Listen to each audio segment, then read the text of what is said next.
My grandmother had been dead for 6 weeks when I found the first casserole dish on the porch. It was covered in foil, still warm, with a strip of masking tape across the top that read her name in blue pen. Not my name. Hers. I stood at the front door holding it for a long time, looking out at the empty street. The air smelled like wood smoke and something else I could not identify. Something that reminded me of her laundry room. Something that had no business being outside in the cold. My grandmother had lived in that house for 41 years. It was a 2-story craftsman at the end of Sutter Road in a part of rural Pennsylvania where the nearest town was a 20-minute drive and the neighbors were close enough to see into each other's kitchens. She had raised my mother there, and my mother's brother, and she had grown old there alone after my grandfather died. The estate went through probate in January. I moved in the first week of March because the alternative was letting it sit empty through another winter, and empty old houses do not stay intact. The first week was ordinary grief work. I sorted her kitchen, filled bags for the church sale, kept the things that still smelled like her and felt guilty about it afterward. I slept in the guest room because I could not yet bring myself to use her bed. I learned the sounds the house made at night, the furnace kick, the third stair, the way the back window frame expanded at around 2 in the morning with a sound like a knuckle cracking. I drove into town twice. I did not speak to the neighbors. I assumed they would leave me alone and I them. The casserole was the first. 3 days later there was a loaf of bread in a paper bag and a small card that said "We are thinking of you," which I took to mean they had heard she passed and were being neighborly. I left the dish on the porch railing for whoever had brought it to collect. It was gone the next morning. Then there was a container of soup. Then a foil tray of something baked with apples. Each one left while I was inside or asleep. I never saw who brought them. I thanked no one because I did not know who to thank. The name on the tape bothered me more than I admitted. I told myself it was a mistake. An old woman had written the label before she heard the news, or had heard it and written the name from habit, the name she had always written when she brought food to that house over the years.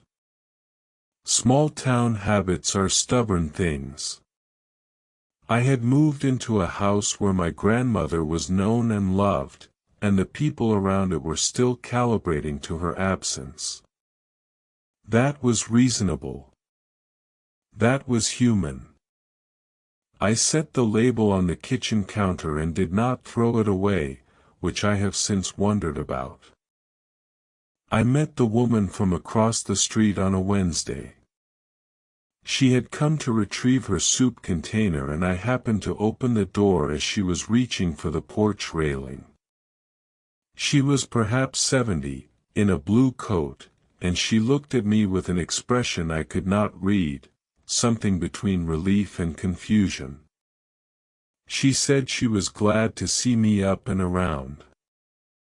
She asked if the hip was any better. When I told her I was the granddaughter, not the grandmother, she went very still.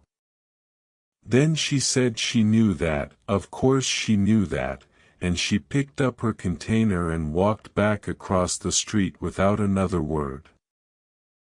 I started going through her things more carefully after that. I was looking for something to explain it, a photograph where I might understand the resemblance, some feature I shared with her that would make an old woman's mistake forgivable. I found a photo album in the sideboard. There are pictures of her from the 1980s in that album, when she was my age. I have looked at those photographs many times since. We do not look alike. We have never looked alike. My mother has said this my entire life.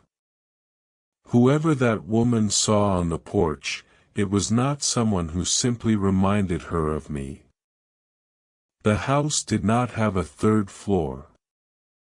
It had an attic with a pull-down ladder and a single small window above the roofline that faced the street. I had been up there once to check the insulation and found nothing but old furniture and the smell of cedar. On my 8th night in the house I could not sleep and I sat in the dark living room at around 3 in the morning.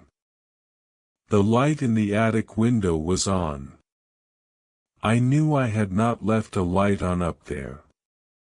I knew because there was no light switch in the attic. There was no electrical fixture of any kind. The window was lit from behind by something I could not account for. I climbed the ladder. The attic was dark when I got there. No light. No source for one.